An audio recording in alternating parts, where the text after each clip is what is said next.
Hello, everyone. Welcome to the When at Work podcast show with your host, Julian Leahy. And my next guest is Nicky Billou from Toronto, Canada. And let me tell you a little bit about Nicky. Nicky has done a lot of work for clients, helping them get to 6 and 7 figures a year, specializing in helping entrepreneurs work less and earn more, which we all want to do.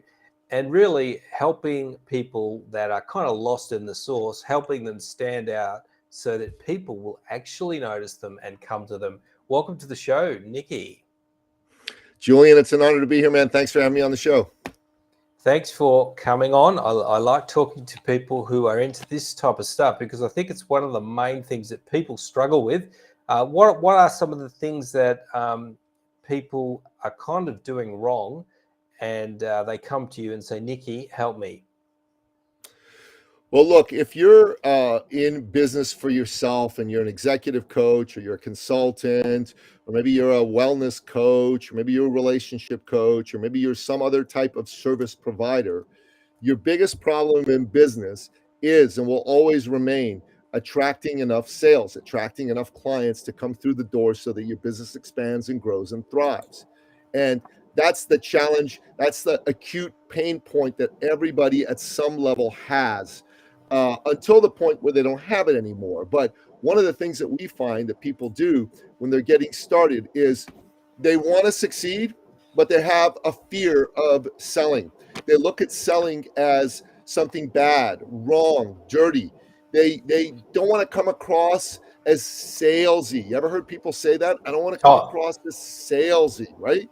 And yeah. as a result of that, right, people don't do what they need to do in order to get business through the door. And the reason is they've got the wrong frame around sales. So one of the reframes one of my mentors taught me was don't look at it as sales, look at it as service, look at it as advocacy.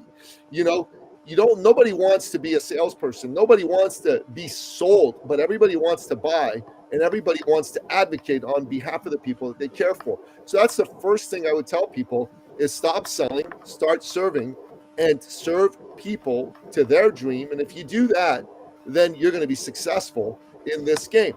Another big issue that people have, though, my friend, is that if someone's a coach, well, the average coach in 2022 made 50,000 US dollars. Now, that's the average coach in a Western country. In some countries, the figure is far, far lower.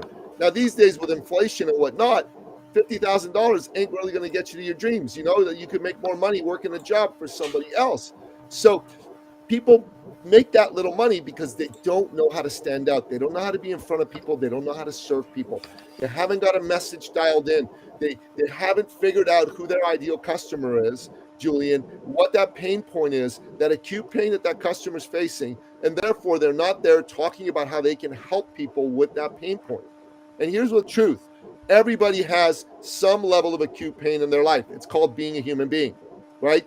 Maybe your acute pain right now is around relationships, right? Maybe your relationship isn't going so well or you don't have one at all.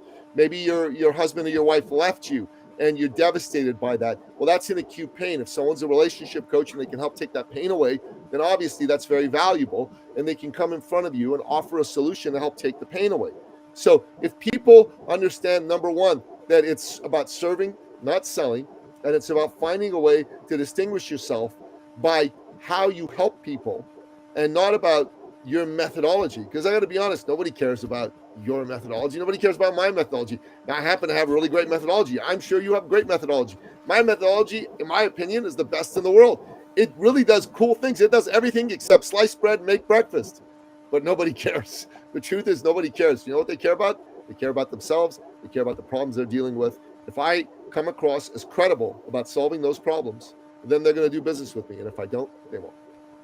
You know, it's interesting, Nicky, you were saying that, it's not about your process or your methodology so much, but do you ever find that people get overly attached to what they feel that they're good at? And sometimes it's not really what people want. And you have to sort of tell them, look, you're doing this other thing, which I think is solving problems for people. How about you focus on that? Do you find that, and do you get much resistance trying to get people to, specify on the right thing that maybe they're not so wanting to do? All the time, my friend. All the time. Here's the deal. people fall in love with how smart they are and how great their methodology is. They just fall in love with it. And they think that that's what it's all about. And they're wrong. It's not what it's all about. It's about the person sitting in front of you, their pain, their hopes, their dreams, their fears. That individual is someone's daughter. They're someone's son. They're someone's husband, someone's wife. They're someone's hero. You know, they're someone's mother. They're someone's father. There's someone who depends on them. You've got their life in your hands during the conversation you're having with them about what their acute problems are. And it is your duty as a good, caring human being to forget all about you, what you want, what it can do for you, and focus all your attention on them, on what's going on in their world. And understanding their pain point for real, not at a superficial level, because if you do it at a superficial level, nobody really cares. You know, someone could tell you, oh yeah, I want more business. I just need more business. That'll solve my problem. Well, maybe that's true at a high superficial level. But what is it that's causing them to not have that business? If you haven't taken the trouble to ask deep, engaging questions about that, questions that cut to the quick, you're never going to get a chance to serve that person. Maybe the reason that they don't have business is because they never get in front of people because they have an inordinate fear of coming across as salesy. Now, a lot of people have that issue, right? And maybe that's the big thing that you can help them with. And you can say, hey, is the fact that you're worried about coming across as salesy preventing you from approaching people and asking them to do business with you? And they're going to go, yeah, it is. How's that make you feel? It sucks. I'm frustrated. It's horrible. Oh, wow. Okay, I got it. Right. And what's predictable that's going to happen if you don't resolve this? Well, I'm going to go out of business. I'm going to have to get a job. Wow. Can you hear someone saying that? Can you hear the pain in someone who's in business for themselves and has put it all out there to make a dream come true, saying, yeah, that's what I'm worried about? You know what I'd say to that person? I'd say, yeah, that's got to suck. How ready are you to turn this around? You know, and I want to know on a scale of 1 to 10, because if they're less than a 10, that means they're not ready. They're not serious. And I'll tell them that. And sometimes you got to take the dream away from them to see if they're really serious or if they're like, oh, no, I'm just talking about this. Because a lot of people are tire kickers. You're looking for decisive, committed, coachable people to work with. Decisive in that they make decisions quickly. They're ready to take action. They're ready to move. Committed. They're ready to invest time and money in themselves. If they are not those two things, forget about it. And they got to be coachable, because if they're not going to take your coaching, then what's the point of doing the work with them in the first place? Absolutely. And when you yourself are sure about your own message and your own client and who you're going to work for, you are so sure in yourself that you can actually tell these people, no, look, I'm not going to work with you. And I often find that that's enough actually to make people jump out and go, hey, wait a minute. Yeah, I'm one of those people. And, not trying to please everybody, which you can't do, can you, Nicky? You cannot please everybody, brother, not even remotely. It's impossible. You have got to focus on a particular group of people with a very particular set of acute problems. If you do that, Julian, then your business is going to be amazing. But if you don't do that, your business is going to suck. Suck is a technical term we use here in Canada. Oh, right? Is it? Okay. And if your business sucks, that's massively problematic. Massively problematic. Yeah. And do you get people to kind of start producing content? Is that a big part of what you do? Look, maybe. This is the short answer. Okay, maybe. We're agnostic to that. I mean, there's a lot of people who go out there and go, I got the solution to help you scale your coaching business, your consulting practice. Do webinars, do podcasts, write a book, produce content. Between you and me, I don't really care about what you do to get what you have in front of people. Now, obviously, creating IP is important. Obviously, having that IP be out in the world is important. But let's say you're just getting started, or let's say you're maybe somebody who's been stuck for a while. Is the most important thing at that point in time to go create some IP? I'd say it's not. Julian, I say the most important thing at that point in time is for you to call everyone in your network who could remotely be a prospect for your work and see if you can help them. Your job at that point in time is to get business. Get business. During that conversation, you should be able to convey your IP to the other individual in such a way that it relates to their problem, not about your IP. Hey, look at this wonderful IP I have, and it's so amazing, and it cuts bread, and it makes breakfast, and you should buy it. No one cares. You should say, hey, tell me about your problem. Tell me why you've been having this problem. Tell me how frustrating it is that you haven't been able to solve it. What have you done to solve it? How well has that worked? Do you feel you can get that solved on your own? Do you feel you need some expert outside help? Those are the kinds of questions that you need to be asking related to your IP. Well, let me tell you about a methodology that I believe will solve your problem. This is the methodology that does this, that, and the other. And this, that, and the other is really related to exactly this acute problem that you have. And because it's related to the acute problem that you have, it will solve your problem. How are you ready to solve your problem? You understand that this will do this. You're confident in this. You believe in this. Great. You ready to solve your problem? Amazing. Okay, so here's how we solve your problem. You sign up for this program. This is the investment. This is when we start. You ready to solve your problem? You ready to get started? That is the way you have that sort of conversation. Not, hey, this is my method. Buy my method. Buy my method. Buy my method. Nobody cares about your darn method. Nobody cares about your darn content. You care about your content. They don't care. They care about themselves. So if you're going to do anything, you need to be producing content. It's not about how awesome you are and how awesome your methodology is. You got to be producing content about how well you understand your clients and their problems and how dedicated your thinking around this is to solving those problems. If people hear that, they're excited, Julian. They're going to go and come to work with you in droves. Yeah, I think people go down the path of content before they have fully worked out what their message is going to be, their messaging. And you talked about, what are the problems that these people have and focusing on that. How do you advise people to work out, if they've got an established clientele, how do you ask them to go and go through the records, speak to people, find out what the common problems are, to help them get some direction and clarity with their messaging?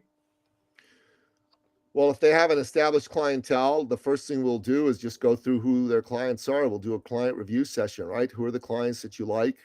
And who are the clients that give you energy? Who are the clients you've enjoyed working with? Who are the clients that have problems that you solve? And just look for that inside your established clientele. If you don't have established clientele, then doing some sort of survey from potential prospects is a great idea. And we recommend that everybody does that. Yeah, absolutely. Tell us about eCircle Academy, Nicky. So eCircle Academy, my friend, is a incredible program that we run. It's dedicated to helping coaches, consultants, other service-driven experts specifically solve two big problems. Problem number one is that they don't have enough clients and they're stuck on an income plateau. They're making less money than they should. Typically, these are folks who've been in business for at least 2-3 years or more. They have an income, around $70,000, $80,000 to up to a couple $100,000, but they're obviously interested in having a much greater income. They want to have an income in the neighborhood of $500,000 to $1 million or more, and they haven't been able to get there on their own. So eCircle Academy is a program that really shows them how to dial in their message, get clear on their ideal client and their acute problem, and then be able to sell from a space of service, from a space of advocacy, rather than feeling slimy, and do that very powerfully and effectively. And this program really, really works if you're somebody who's stuck in that place. We got a track record of getting a lot of people great results. Julian, I think I was telling you there's a fellow out in Australia named Matt Church, who we've leaned on and borrowed heavily from in terms of his thinking. And he's amazing because this type of methodology is something he's used in Australia. 1,500 people have done his programs where you are, and over half have added $500,000 to a couple million a year to their business. And of the remaining half, 60+% have done $250,000 to $500,000 of business. We don't have quite that great or extensive a track record, but our track record is, easily in the range. 50% of the people that have done this type of programming get the result. We believe in ROI. ROI is the most important thing for you if you're in business. You should only make an investment if you're clear that the return on that investment is going to be greater than the investment that you put in there. And we're really clear on showing people how that's possible. And that's important to us. And best way to find out about us, man, is go to eCircleacademy.com. There's a button in the top right-hand corner that says book a success call. Click on that button and let us know you came from your show. And that call is absolutely complimentary. We'll get you going, and we'll take a look at what's really going on in your business. We'll have an honest conversation about what's not working and what really needs to happen in order for that to turn around. So let's make Awesome. that happen. And do you work mostly with coaches, Nicky? Yeah, we work with primarily executive coaches, consultants. We do work with some service providers as well. So we've had folks like naturopathic doctors, mortgage brokers, anyone who really, they're concerned that they're not standing out in the marketplace, right? Because the difference between a thought leader and an expert is someone who knows something. Well, experts are a dime a dozen, right? That doesn't make you special. But a thought leader is someone who's known for knowing something. So professionally, they're famous. People understand the value that they bring to the table. So there's a lot of people in service-based organizations that all sound the same, and they don't want to sound the same. They want to be known for something. They want to be special. They want to be known for, in the case of a naturopathic doctor, maybe working with executive women who don't feel sexy and young and beautiful anymore. Or in the case of a mortgage broker, they want to be known as someone who specializes in working with large investors, et cetera, et cetera, et cetera. That's the sort of thing that folks really, really can benefit from. Truly, if you ask me, anybody on the planet can benefit from being seen as the go-to authority in their space, almost like being Elon Musk or Steve Jobs in your space, right? I mean, you're Elon Musk. People know you're the one who does big, innovative things. Same with Steve Jobs. They want to buy your products. They want to work for you. They want to invest in your company in bigger and better ways. So I'd say this can apply to anyone who understands that in the service-driven world, but our focus primarily as executive coaches, consultants, other types of coaches who've been in business for a while, and other types of service providers. And there's lots of opportunity. I think people think that, how am I going to compete with these big names? But everybody has got this unique perspective, and they've got their own little, there are people that are going to gravitate towards them as long as they can get their message right to those people. Do you hear that often, Nicky, that sometimes people say, it's too competitive or anything all the like time? that? Yeah, it's too competitive. I'm not Tony Robbins or whatever. And sometimes clients even say, hey, you're not Tony Robbins. And I go, yeah, but Tony Robbins isn't here on the call and wouldn't be on the call. If you wanted to get in front of Tony Robbins, you got to wait for 5 years, pony up $5 million just for the chance to talk to him. So, if you're someone who's able to do that, great, go do it. But if you're not, and you're really not, then you want to be in front of someone who's going to be a caring advocate for you right now. And people don't, thinking that there's competition out there, that's what we're the antidote to. We help you be a thought leader so the competition is irrelevant, because who cares about the competition? People care about how much you care. People care about how much you understand their dilemma. And if they get that you care and that you understand their dilemma and that you have a credible solution to solve it, they're going to do business with you. It's that simple. Yeah, and if you want to get some more of this simple but powerful stuff from Nicky, I think this type of thing is the number one thing that really transforms people. And when you can really get this right, and it's not hard, it just changes everything. So check out Nicky. Nicky's got that strategy call, and I'm sure people out there will like Nicky, and some won't. But that's the best thing about it is you want to attract the right people. And go, Nicky. I want to just say this based on what you said, because you gave me something. Good thought leadership should repel as much as it attracts. Absolutely. If you're not repelling the wrong clients, you won't be attracting the right ones. Absolutely. And when you are repelling people, the right ones become strongly, in your favor, become more attracted to you. That, like you say, you've got to repel some. I use in a book I wrote, like a professional wrestling analogy of the heel versus the face. People, you got to pick one and be that person, and sometimes even be a bit exaggerated in your messaging and all of that.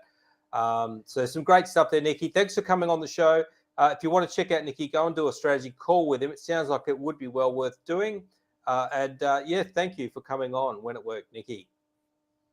Julian, it was a pleasure and an honor. Thanks for having me on, man. And I appreciate you staying up late in Perth, Australia to have a conversation with me early in Toronto. 8:30 p.m. I'm still awake at this hour. Attaboy. God bless Thanks, you, man. Nicky. Thanks, everyone, for watching and listening. And I'm going to wrap it up. And I'll see you very soon on another episode.